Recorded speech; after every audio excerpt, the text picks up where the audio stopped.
ओम नमो भगवते वासुदेवाय नमः। आप सभी को षटतिला एकादशी व्रत की हार्दिक शुभकामनाएं।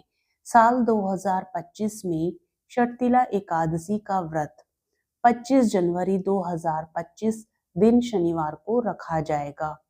हर साल माघ माह के कृष्ण पक्ष की 10वीं तिथि के अगले दिन षटतिला एकादशी का व्रत रखा जाता है। यह दिन भगवान विष्णु को समर्पित होता है।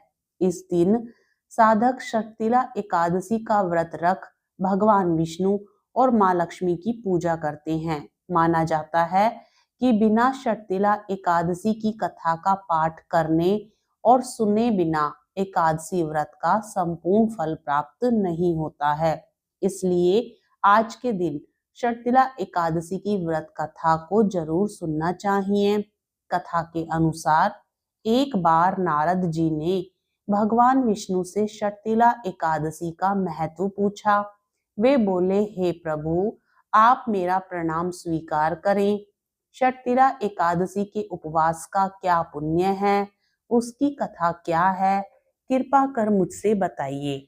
नारद जी की प्रार्थना सुन भगवान विष्णु ने कहा, हे नारद, मैं तुम्हें प्रत्यक्ष देखा सत्य वृतांत सुनाता हूँ। ध्यान पूर्वक सुनो। बहुत पहले मृत्यु लोक में एक ब्राह्मणी रहती थी। वह सदा व्रत उपवास किया करती थी। एक बार वह 1 मास तक उपवास करती रही। इससे उसका शरीर बहुत कमजोर हो गया। वह अत्यंत बुद्धिमान थी। फिर उसने कभी भी देवताओं तथा ब्राह्मणों के निमित्त अन्न आदि का दान नहीं किया। मैंने चिंतन किया कि इस ब्राह्मणी ने उपवास आदि से अपना शरीर तो पवित्र कर लिया है तथा इसको वैकुंठ लोक भी प्राप्त हो जाएगा, किंतु इसने कभी अन्न दान नहीं किया है। अन्न के बिना जीव की तृप्ति होना कठिन है। ऐसा चिंतन कर मैं मृत्यु लोक में गया और उस ब्राह्मणी से अन्न की भिक्षा मांगी। इस पर उस ब्राह्मणी ने कहा, हे योगीराज, आप यहाँ किस लिए पधारे हैं? मैंने कहा, मुझे भिक्षा चाहिए। इस पर उसने मुझे एक मिट्टी का पिंड दे दिया।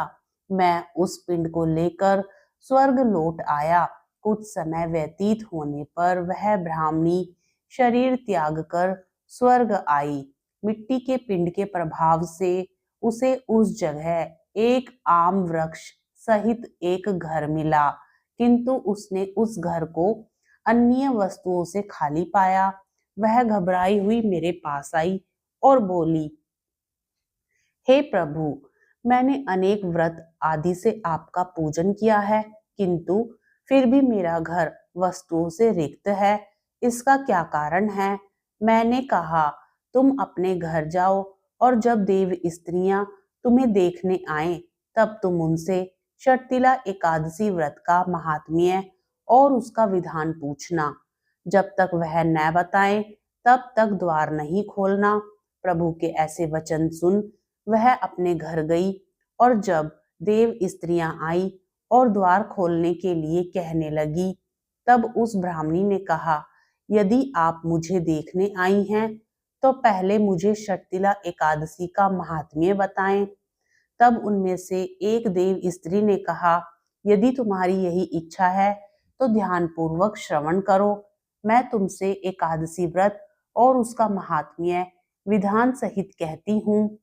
जब उस देव स्त्री ने षटतिला एकादशी का महात्म्य सुना दिया, तब उस ब्राह्मणी ने द्वार खोल दिया। देव स्त्रियों ने ब्राह्मणी को सब स्त्रियों से अलग पाया।